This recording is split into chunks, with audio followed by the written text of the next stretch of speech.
Al-Quran kemudian menceritakan bagaimana Roh Kudus itu datang kepada baginda Rasulullah Muhammad sallallahu alaihi wasallam. Di dalam Al-Quran surah An-Nahl ayat 102, Qul nazzalahu ruhul qudusi mir rabbika bil haqqa.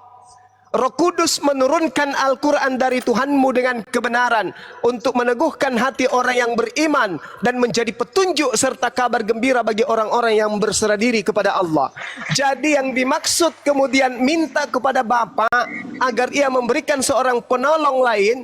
Penolong lain ini adalah Nabi. Nabi ini nanti akan diajarkan oleh Allah melalui Roh Kudus. Nah, apakah kemudian Roh Kudus itu yang datang kepada Kristen? Bukan. Kenapa bisa begitu, Paman? Karena di dalam pengajaran kitab saudara, dalam Yohanes diterangkan bahwasanya sesudah berkata demikian, Yesus menghembusi mereka dan berkata, terimalah Roh Kudus. Berarti pada zaman Yesus, Roh Kudus itu sudah ada. Pada zaman Elizabeth, pada zaman Zakaria, pada zaman Yohanes, Roh Kudus itu sudah ada. Sementara Yesus berkata, aku minta kepada Bapa. Di dalam Yohanes 16 dikatakan apa kemudian di data nomor 7-nya? Adalah benar jikalau aku pergi, sebab jikalau aku tidak pergi, seorang penghibur itu tidak akan datang kepadamu. Berarti penghibur yang dimaksud bukan Roh Kudus, tapi penghibur yaitu Parakletos. Di mana Parakletos ini nanti akan menerima pengajaran kebenaran melalui perantaraan Roh Kudus. Itu yang diterangkan oleh Al-Quran. Makanya di Al-Quran dikatakan apa? Wa katsalika auhayna ilaika ruhan min amrina. Demikianlah aku wahyukan kepadamu rohku dengan perintahku, wahai Nabi Muhammad. Nah, apa yang diperintahkan kemudian datang kepada Nabi Muhammad ini di dalam Al-Quran surah Asy-Syura ayat 51, wa ma kana li basharin ayyukallimahullah illa wahya aw min wara hijab aw yursila rasulan. Mustahil Allah berbicara langsung kepada manusia kecuali dengan 3 hal, melalui perantaraan pewahyuan, melalui belakang tabir, atau melalui mengutus Roh Kudus malaikat. Inilah yang terjadi kepada Yesus dan kepada Nabi Muhammad sallallahu alaihi wasallam. Kalau Anda mengatakan setelah Yesus itu Roh Kudus, betul, tapi jangan lupa ada juga Parakletos. Parakletos itu manusia, manusia yang didatangi oleh Roh Kudus. Roh Kudus itu adalah penyampai firman, perantara antara Tuhan dan Nabi yang mengajarkan kemudian. Nah, kembali kepada tema kita. Bagaimana dengan pernyataan Yesus yang mengatakan menyertai engkau selama-lamanya? Al-Quran menyertai pengikut Nabi Isa alaihissalam selama-lamanya. Apa dikatakan sana?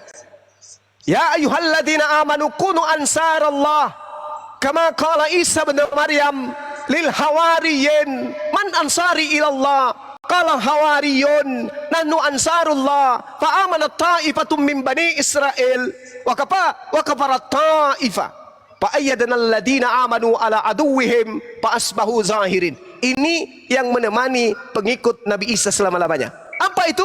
Pengajaran bahwa mereka adalah penolong-penolong Nabi Isa. Ini yang menemani selama-lamanya. Apakah kemudian dia masih hidup? Sudah mati. Tetapi dia berada di mana? Sudah berada di alam barzakh. Apa kata Allah tentang mereka? Mereka tidak mati, melainkan mereka hidup. Mereka bersama dengan orang-orang yang soleh. Wala tahsabannal ladzina qutilu fi sabilillah amwata.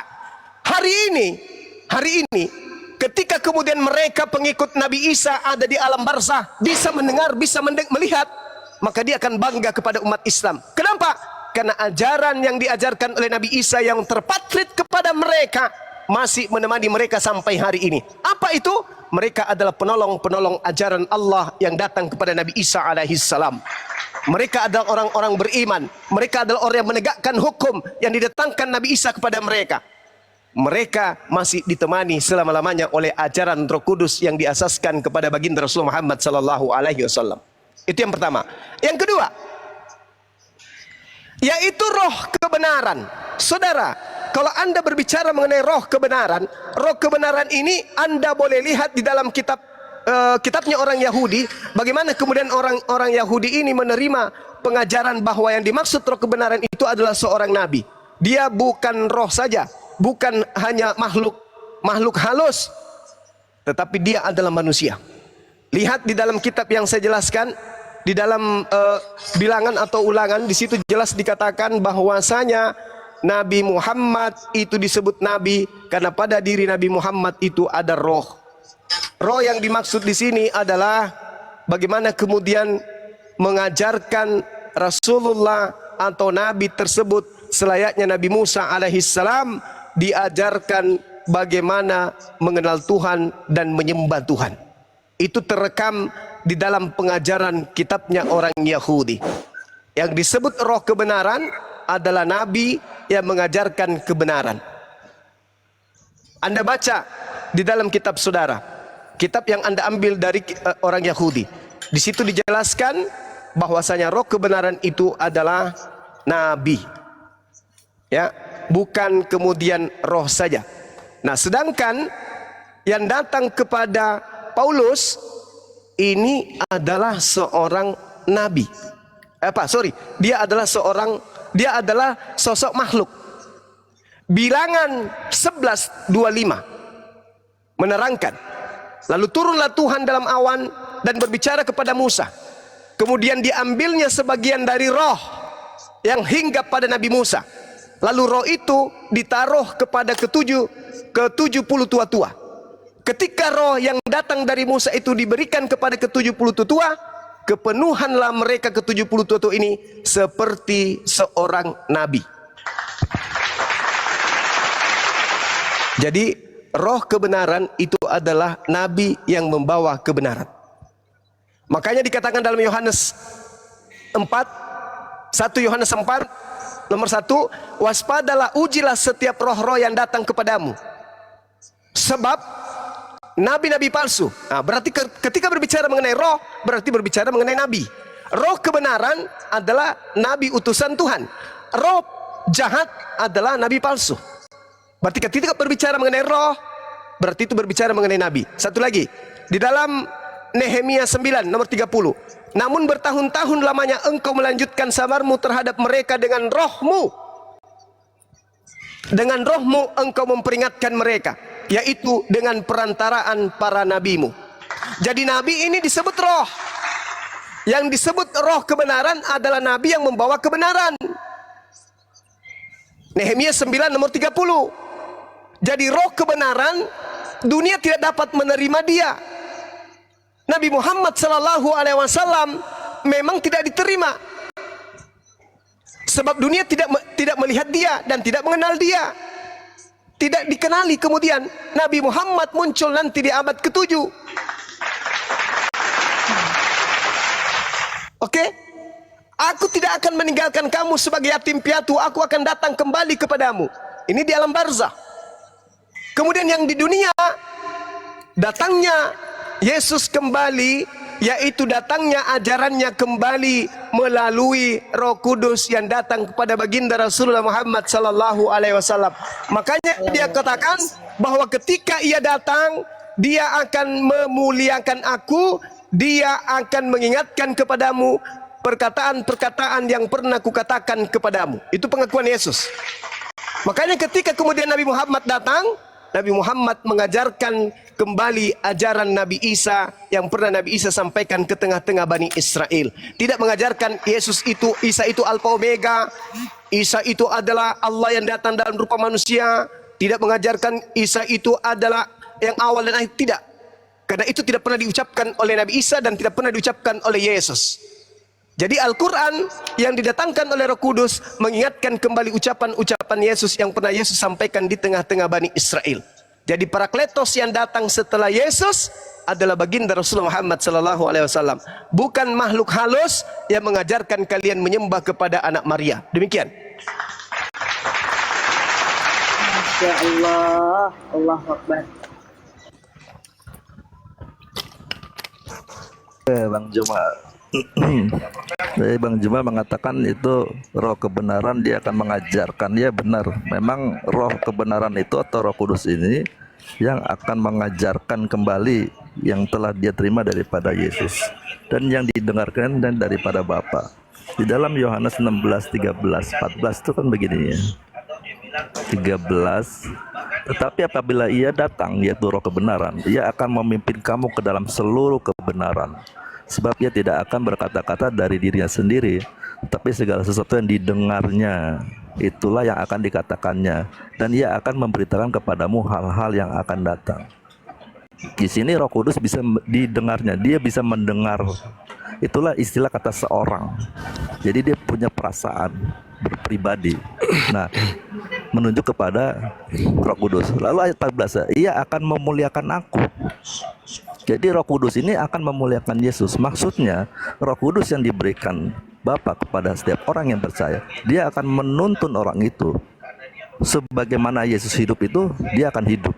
Tuntunannya mengikuti kehidupan Yesus, karena supaya orang ikut seperti Yesus, seperti yang tercatat dalam Roma 8 ayat 29, supaya menjadi serupa dengan gambaran Yesus. Nah, itulah tujuan Roh Kudus diberikan setelah Yesus pergi ke surga. Dan saya coba mau baca di dalam Yohanes 17 ya. Jadi ayat 17 ayat 3. Kan begini. Kita bisa mengerti arti kata mengenal di sini. Bagaimana?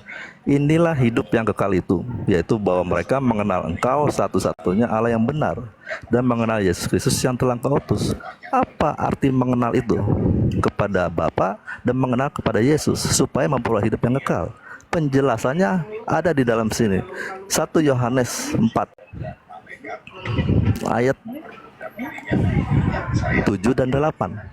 Begini, saudara-saudaraku yang kasih, marilah kita saling mengasihi, sebab kasih itu berasal dari Allah, dan setiap orang yang mengasihi lahir dari Allah dan mengenal Allah. Barang siapa tidak mengasihi, ia tidak mengenal Allah, sebab Allah adalah kasih. Itulah Yesus dilahirkan dari Allah, maka dia mengenal Allah. Nah, karena dia lahir dari Allah, maka dia mengasihi sama kita. Nah, jawabannya di sini, perintah Yesus ya, di dalam Yohanes 15 ayat 9. Jika Yohanes 15 ayat 9, seperti Bapa telah mengasihi aku, demikianlah juga aku telah mengasihi kamu. Tinggallah di dalam kasihku itu. Jikalau kamu menuruti perintahku, kamu akan tinggal di dalam kasihku, seperti aku menuruti perintah Bapakku dan tinggal di dalam kasihnya. Inilah perintahku, yaitu supaya kamu saling mengasihi, seperti aku telah mengasihimu. Yesus mengasihi sesama, sehingga dia memperoleh hidup kekal. Untuk itulah Bapa yang memiliki hidup diberikan kepada Yesus, supaya dia memiliki hidup. Nah, orang yang akan memperoleh hidup kekal dalam Yohanes 17 ayat 3, dia harus mengenal Bapa dan mengenal Yesus. Bagaimana cara mengenalnya? Yaitu saling mengasihi sesama. Sebab apa? Di dalam Hosea 4, di dalam Hosea 4 ayat 6, bayangkan, umatku binasa karena tidak mengenal Allah. Kenapa tidak binasa? Bukankah mereka mengenal bahwa Allahnya itu Esa, Allah Abraham, Ishak dan Yakub? Tetapi kenapa mereka dikatakan binasa? Ini sebabnya di ayat ke-1 dan 2. Dengarkanlah firman Tuhan, hai orang Israel, sebab Tuhan mempunyai perkara dengan penduduk negeri ini, sebab tidak ada kesetiaan dan tidak ada kasih, dan tidak ada pengenalan akan Allah di negeri ini. Hanya mengutuk, berbohong, membunuh, mencuri, berzina, melakukan kekerasan dan penumpahan darah, menyusup penumpahan darah. Tindakan perbuatan orang ini, bangsa Yahudi, itu membuat mereka tidak mengenal. Bukan mengenal Tuhan itu satu atau dua atau tiga, bukan jumlahnya, tetapi mengenal adalah apa yang diajarkannya. Bapa adalah kasih, tentu yang diajarkan adalah kasih, hukumnya juga kasih. Jadi kalau orang memiliki kasih Bapa yang adalah kekal, maka orang itu pun kekal. Jadi kalau orang berbuat kasih, melakukan perbuatan tindakan kasih, saling mengasihi, tentu yang ada adalah Bapa dalam dirinya. Bapa itu kekal, maka orang itu juga kekal. Ya, demikian Bang Juma. Lanjut. Oke, baik Bang, baik. Makasih atas paparannya. Jadi kembali kepada pernyataan di dalam Yohanes 16. Tetapi apabila ia datang, yaitu Roh kebenaran. Roh yang dimaksud di sini adalah seorang nabi. Sekali lagi saya katakan seorang nabi. Jadi pertaruhan kita di sini antara Nabi Muhammad dengan Paulus. Paulus itu nabi. Itu harus Anda terima. Dalam Kisah Para Rasul 13 nomor 1, Paulus disebut nabi. Kalau dia bukan nabi, lalu dari mana 13 buku yang dia terima? Nah, kalau dia nabi palsu, berarti 13 buku yang diterimanya itu adalah catatan-catatan palsu yang bukan firman Tuhan. Begitu juga Nabi Muhammad. Kalau beliau bukan Nabi, maka Al-Quran itu adalah catatan-catatan palsu yang dikarangnya sendiri. Kita pertaruhkan itu dulu. Di dalam Yohanes 16, tetapi apabila ia datang, yaitu roh kebenaran, ia akan memimpin kamu ke dalam seluruh kebenaran. Seluruh kebenaran. Kalau saya bertanya kepada saudara Kristen, kebenaran seperti apa yang diwahyukan kemudian oleh Paulus, yang diterima Paulus tentang pembagian harta warisan? Ada? Tidak ada. Syarat sanikah ada? Tidak ada. Tak ada. Tetapi apabila ia datang, yaitu roh kebenaran, ia akan memimpin kamu ke dalam seluruh kebenaran. Sebab ia tidak akan berkata-kata dari dirinya sendiri, tetapi segala sesuatu yang didengarnya itulah yang akan dikatakannya, dan ia akan memberitakan kepadamu hal-hal yang akan datang. Lihat Al-Quran. Tidak ada satupun kata di dalam Al-Quran yang menjadi ucapan pribadi Rasulullah. Semua yang ada di dalam Al-Quran itu apa yang diperintahkan, itu yang diucapkan. Sampai-sampai dia mengatakan apa? Jangan kau menuliskan dariku selain daripada wahyu yang kuterima. Ucapan-ucapanku sebagai penjelasan, sebagai uraian dari wahyu itu jangan kau catat. Makanya hadits itu dicatat berdasarkan sanad. Sedangkan yang dicatat adalah semua yang keluar dari mulut Nabi Muhammad. Apa yang kuterima itu yang kusampaikan.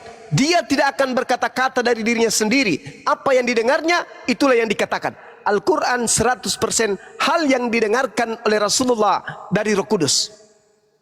Dia akan memuliakan aku. Ini kita pertaruhkan kenabian Rasulullah dan kerasulan Paulus.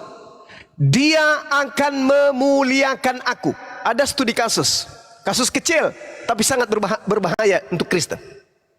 Ketika kemudian malaikat Jibril atau Roh Kudus datang kepada Maria, innama ana rasulu rabbik li ahaba laki gulaman zakiya.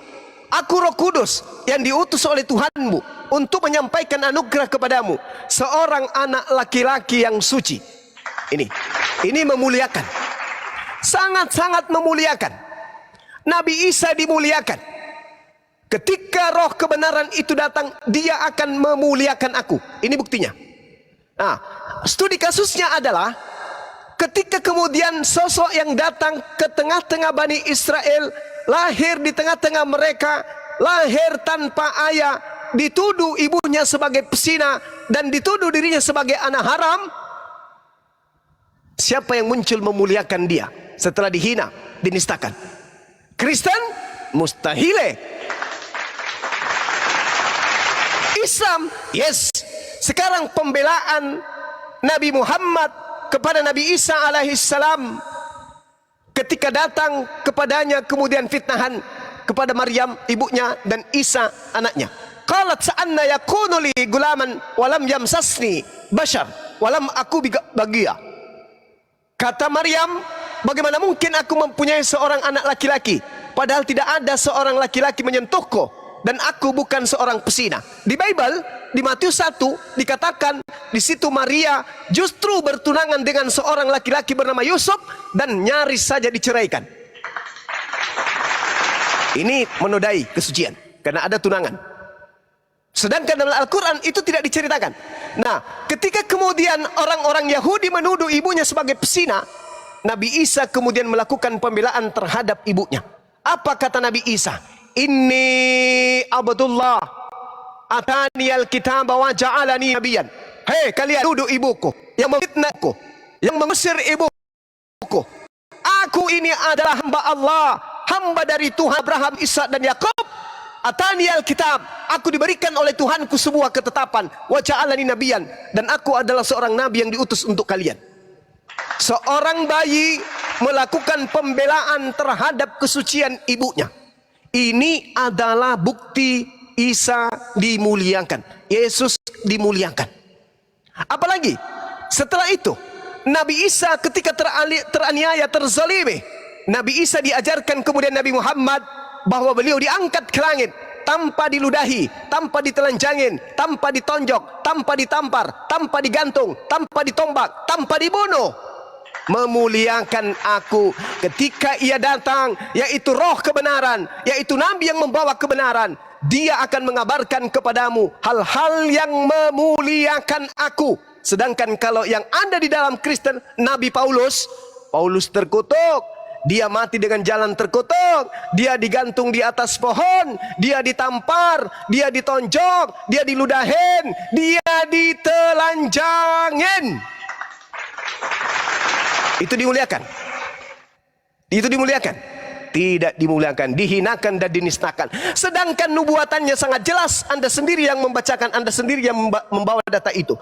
Apabila ia datang, yaitu Nabi yang membawa kebenaran, ia akan memuliakan aku, sebab ia akan memberitakan kepadamu apa yang diterimanya daripadaku, apa yang diajarkan kemudian oleh Allah kepada Nabi Isa. Nabi Isa tidak berkata-kata dari dirinya sendiri. Apa yang dikatakan adalah apa yang diperintahkan oleh Allah untuk ia katakan dan ia sampaikan. Begitu juga yang datang kepada Nabi Muhammad. Pemberitaan yang datang kepada Nabi Isa itu juga yang disampaikan kepada Nabi Muhammad. Sehingga jelas segala sesuatu yang Bapa punya adalah aku punya. Sebab itu aku berkata, ia akan memberitakan kepadamu apa yang diterimanya daripadaku. Coba. Jadi seperti ibarat kata begini, Bang.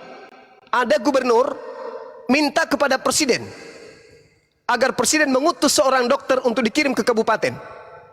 Maka gubernur mengatakan kepada bupati, wahai bupati, aku minta kepada presiden bahwa aku akan mengutus seorang dokter ke kabupaten. Berarti yang mengutus sebenarnya bukan gubernur, yang mengutus sebenarnya adalah presiden. Gubernur hanya minta kepada presiden, lalu di ACC permintaannya, gubernurnya mengutus seorang dokter ke kabupaten. Itu jelas itu. Itulah yang dilakukan oleh Yesus. Aku akan minta kepada presiden agar presiden mengutus seorang dokter dan aku akan mengutusnya ke kabupaten. Itulah yang dilakukan. Karena memang seluruh nabi itu diutus berentetan mereka. Setelah Nabi Musa, Nabi Daud, Salomo, Isa, Nabi Muhammad sallallahu alaihi wasallam sebagai khataman nabiyyin, sebagai penutup dari risalah kenabian. Jadi jelas, Bung, yang memuliakan aku itu cari di mana kemudian roh kebenaran itu berbicara, di Al-Quran atau di Bible. Kalau di Bible hancur mina, Yesus di sana diceritakan sehancur-hancurnya, sehina-hinanya. Bayangkan, Yesus dikatakan bahwa Yesus yang tidak mengenal dosa telah menjadi dosa sebab dosa-dosa kita. Semua dosa ditanggungkan kepada Dia. Galatia 3:13. Kristus, orang yang diurapi, telah menebus Kristen dari kutuk hukum Taurat dengan jalan menjadi kutuk. Apakah menjadi kutuk itu sebuah kemuliaan? Tidak mungkin. Apabila ia datang, ia akan memuliakan aku. Rasulullah Muhammad SAW mengajarkan kaumnya untuk memuliakan Nabi Isa alaihissalam. Sedikit pun tak ada menghinakan, merendahkan apapun itu. Tapi kalau di Kristen, siapa yang ditonjok? Yesus. Siapa yang diludahin? Yesus. Siapa yang ditampar? Yesus. Siapa yang dianggap gila oleh keluarganya? Yesus. Siapa yang dikatakan mengambil kelai orang belum dikembalikan? Yesus. Siapa yang memanggil ibunya dengan panggilan perempuan? Yesus. Siapa yang ditelanjangin depan umum? Yesus. Siapa yang dibunuh, digantung di pohon? Yesus. Siapa yang ditombak lambungnya? Yesus. Itu kemuliaan? No, itu penghinaan. Tapi kalau di Islam, Masya Allah, Masya Allah, Isa alaihissalam, Isa padanya keselamatan. Sangat memuliakan. Makanya kami berjuang. Isa yang kalian sebut Yesus, itu tidak hina, itu tidak terkutuk. Karena dia sudah menubuatkan ketika dia datang, dia akan memuliakan aku. Bagaimana ceritanya mau dimuliakan? Kalau sudah diceritakan sedemikian rupa, berarti yang menceritakan demikian itu bukan Roh Kudus. Roh Kudus datang kepada roh kebenaran dengan membawa berita-berita yang memuliakan Nabi tersebut. Itu adanya di mana? Hanya ada di Al-Quran, tidak ada di Bible. Sekira begitu dari saya untuk sementara, teman-teman. Di sini saya harus ibadah dulu. Ya. Memuji dan membesarkan nama Tuhannya Nabi Isa alaihissalam. Silakan saudara dilanjutkan. Saya pamit 10-15 menit. Terima kasih Bang Aku ya. Ya, silakan. Ya, terima kasih Waalaikumsalam Bang Juma. warahmatullahi. Kami tunggu Paman. Selamat sholat Bang. Sudahlah aku gak mampu kamu. Iya Bang. Ya, silakan Bang aku ditanggapi. Yang lain, Iya, ini yang saya lain baca aja, yang ini lain ya. aja. Oh, Saya Oten yang baca cerdas 1 saja, nggak Petrus mampu 2. nih. Jangan gitu Bang. Kan dari tadi diskusinya sama beliau. Kasih Nggak apa-apa, kesempatan Bang. beliau Paman untuk kita ini menanggapi. baik kok dia belajar Paman. Oh, ya Ya gitu. kan Paman? Silakan Oke, aku ya. iya, iya. aku. Oke ya, makasih ya. Saya turun Iya. dulu ya. Ada Ya, urusan. silakan. Ya Terima kasih Paman. Bang Zuma. Iya Iya. Pak Cik. Pak Bukan Cik. Paman. Assalamualaikum. Waalaikumsalam Waalaikumsalam warahmatullahi wabarakatuh. Ya Pak Cik, Pak silakan Cik, Pak Cik. Paman aku. Iya Pak Cik, Allah makasih Akbar, Pak Bang Cik. Zuma. Iya, abangku sedang sholat. Iya, sama-sama. Ketemu lagi ya. Iya. Oh, iya, iya. Siap-siap Bang Kak, siap. Di sini lama lagi. Terima kasih abangku. Di sini lagi 1 jam. Sinyalnya merah weh. Siap, izin Waalaikumsalam. menurunkan ya. Izin menurunkan Bang Kan. Pak Cik Kan. Ya silakan Paman aku. Silakan Paman. Kita sama dulu Iya, sebentar. iya, iya. Sebentar aja, Bang Jiti monitor. Ya kabur Bang Cik. Oh kabur. Ya udah, lanjut Bang aku. Ya gimana silakan. Bang aku? Tadi kata Bang Zuma Ya. katanya apakah yang ditonjok dan dipukuli itu adalah Tuhan? Silakan. Silakan ditanggapi tadi Bang Juma, Bang. Itu bukan Tuhan Bang. Ya, ini dulu saya baca ini dulu ya. Saya Ya, tanggapi Bang silakan. Juma dulu. Jadi dalam 1 Petrus 2 ayat 20, sebab dapatkah disebut pujian jika kamu menderita pukulan karena kamu berbuat dosa. Tetapi jika kamu berbuat baik dan karena itu kamu harus menderita, maka itu adalah kasih karunia pada Allah. Sebab untuk itulah kamu dipanggil, karena Kristus pun telah menderita untuk kamu dan telah meninggalkan teladan bagimu, supaya kamu mengikuti jejaknya. Jadi 1 Petrus 2 ayat 20, sebab dapatkah disebut pujian jika kamu menderita pukulan karena kamu berbuat dosa. Tetapi jika kamu berbuat baik, lalu kamu menderita dan menerima pukulan, itulah kasih karunia. Yesus telah meninggalkan teladan. Ia tidak berbuat dosa dan tipu tidak ada dalam mulutnya. Ketika ia dicaci maki, ia tidak membalas dengan mencaci maki. Ketika ia menderita, ia tidak mengancam, tetapi ia menyerahkannya kepada Dia yang menghakimi dengan adil. Ia telah memikul dosa kita di dalam tubuhnya di kayu salib, supaya kita yang telah mati terhadap dosa hidup untuk kebenaran. Oleh bilur-bilurnya kamu telah sembuh. Sebab dahulu kamu sesat seperti domba, tetapi sekarang kamu telah kembali kepada gembala dan pemelihara jiwamu. Nah, tadi Bang Zuma mengatakan bahwa Parakletos atau seorang penolong itu dia akan mengajarkan. Ya, saya tadi bilang adalah itu Roh Kudus. Nah, bagaimana Roh Kudus mengajarkan kita? Di sini di dalam Kisah Rasul 9 ayat 15. Kisah Rasul 9 nih, Kisah Rasul 9 ayat 15. Tetapi firman Tuhan berkata, pergilah, sebab orang ini adalah alat pilihan bagiku untuk memberitakan namaku kepada bangsa-bangsa lain serta raja-raja dan orang-orang Israel. Lalu kisah 13-nya ayat 9, tetapi Saulus juga disebut Paulus yang penuh dengan Roh Kudus. Jadi Paulus setelah diangkat Yesus sebagai alatnya untuk memberitakan namanya, dia dipenuhi Roh Kudus, sehingga apa yang diajarkan oleh Paulus itulah berita dari Roh Kudus itu sendiri. Dia mengajarkan apa yang telah didengarkannya kepada orang-orang lain yang dia akan beritakan Injil itu. Jadi Roh Kudus yang diberikan Bapa kepada orang yang percaya tinggal dalam diri orang itu, lalu dia sertakan juga orang yang penuh Roh Kudus, yaitu Paulus. Nah, Paulus di dalam hidupnya dia mengatakan di dalam 1 Korintus 11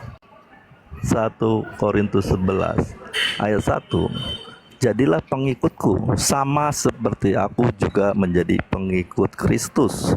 Lalu 1 Korintus 4-nya 1 Korintus 4 ayat 16. Di sini mengatakan, sebab itu aku menasihatkan kamu, turutilah teladanku. Demikian juga di Filipi 3 ayat 17, Filipi 3 ayat 17. Saudara-saudara, ikutlah teladanku dan perhatikanlah mereka yang hidup sama seperti kami yang menjadi teladanmu.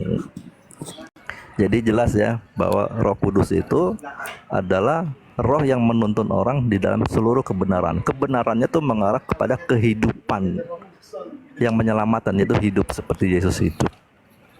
Nah, sebagaimana Yesus hidup di dalam kehidupannya, dia melakukan kehendak Bapa sepenuhnya. Demikian juga kita diarahkan supaya kita melakukan kehendak Bapa.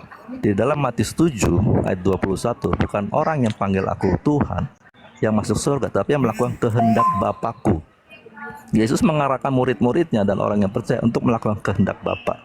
Demikian telah dilaksanakan oleh Paulus di dalam Galatia 2. Di dalam Galatia 2 ayat 20, namun aku hidup, tetapi bukan lagi aku sendiri yang hidup, melainkan Kristus yang hidup di dalam aku. Dan hidupku yang kuhidupi sekarang di dalam daging adalah hidup oleh iman dalam Anak Allah yang telah mengasihi aku dan menyerahkan dirinya untuk aku. Izin paman. Jadi lengkap Izin ya, sebentar. lanjut Bang. Kawan-kawan di bawah janganlah dimarahin we, jangan ngantuk lah we.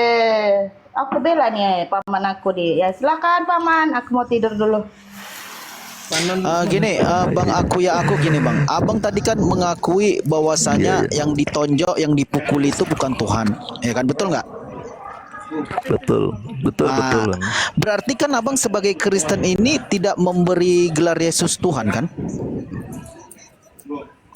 Dia bukan Tuhan pencipta langit dan bumi Bang. Dia manusia sempurna, Oke. sesuai dengan Tuhan menjadikan manusia menurut gambar dan rupanya. Oke, Tercipta baik. di dalam Oke. dirinya Bang.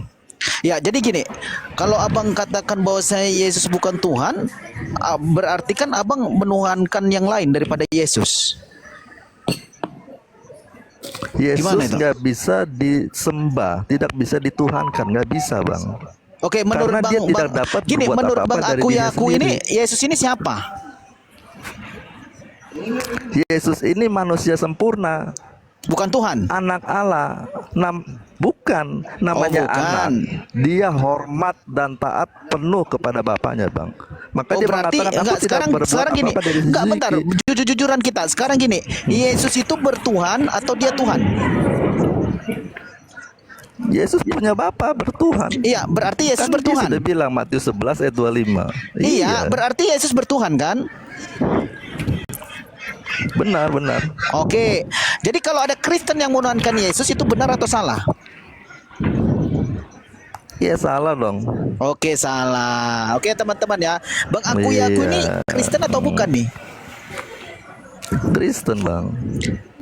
Jadi Kristen yang mana? Tadi kata Abang Kristen yang menuhankan Yesus, Nah, salah. Abang giliran kita tanya Kristen tapi nggak menuhankan Yesus. Ini Kristen yang mana? Coba. Loh, Abang Kristen, itu artinya sementara kan Kristen mengikut yang Yesus, lain Bang. mengatakan Yesus Tuhan. Paman. Udah gitu Bang aku sebagai Kristen tapi tidak Iya, dia menuhankan salah, Yesus. Hah? Iya, merekanya yang salah mengerti. Oh, Kristennya yang Mereka salah mengerti. Iya, Kristen yang mana Iya, yang salah, Bang? yang benar itu, Ah? yang salah itu yang menuhankan Yesus, Bang. Oh, berarti Kristen yang lain salah ya? Nah, sedangkan Enggak, tunggu dulu, kita butuh sedangkan pengakuan dulu. Yesus Kristen sudah yang lain salah mengatakan. kan? Iya. Salah. Oke, salah, Bang. dengarkan ya Salah. kawan-kawan ya. Ada Kristen Kan Yesus mengatakan mengatakan Kristen begini, yang Bang. lain salah. Nama akunnya aku ya Iya. aku. Heeh. Ya ini bukan kata kita ya, bukan kata umat Muslim ya, Iya. bukan kata kita ya. Ini kata Kristennya sendiri yang mengatakan bahwasanya Kristen yang menuhankan Yesus itu adalah salah. Sementara dia sendiri mengakui Kristen. Inilah akibat menuhankan makhluk, Bang. Iya. Iya, Hati-hati akibat ada menuhankan bampol, makhluk Paman. seperti ini. Iya. Hati-hati ada bampol. Iya, itu Bang aku akibat menuhankan makhluk seperti ini. Ada yang menuhankan Yesus, dia namanya Kristen. Ada yang tidak menuhankan Yesus, dia namanya Kristen. Coba. Jadi kita kalau mau percaya kepada Yesusnya itu Bang, itu harus percaya kepada Yesusnya, bukan percaya kepada Kristen, bukan percaya kepada Paulus, bukan percaya kepada jemaat-jemaat Paulus, gitu loh. Kita harus percaya kepada Yesusnya. Siapakah Yesus di dalam Bible? Yang menurut Yesus sendiri dia adalah seorang hamba, dia adalah seorang utusan, dia adalah seorang yang bertuhan. Sama seperti contoh dia mengatakan, aku bersyukur kepada Bapa Tuhan langit dan bumi. Dia sendiri saja pun bersyukur kepada Tuhannya. Yesusnya saja sendiri pun sadar diri bahwasanya aku adalah seorang utusan. Gitu loh. Makanya dia mengatakan di Yohanes 13 ayat 16, dia mengakui bahwasanya seorang utusan tidaklah lebih tinggi daripada yang mengutus. Jadi selama ini yang dituhankan oleh Kristen sadar diri dianya. Dia adalah seorang utusan, tetapi yang nggak sadar diri ini siapa? Yang memfitnah Yesus menjadi Tuhan. Siapa yang tidak sadar diri? Kristennya. Gitu loh belajarnya abangku. Silakan. Iya kan benar bang ya. Tadi kan abang sudah baca tuh ya, Matius 11 ayat 25.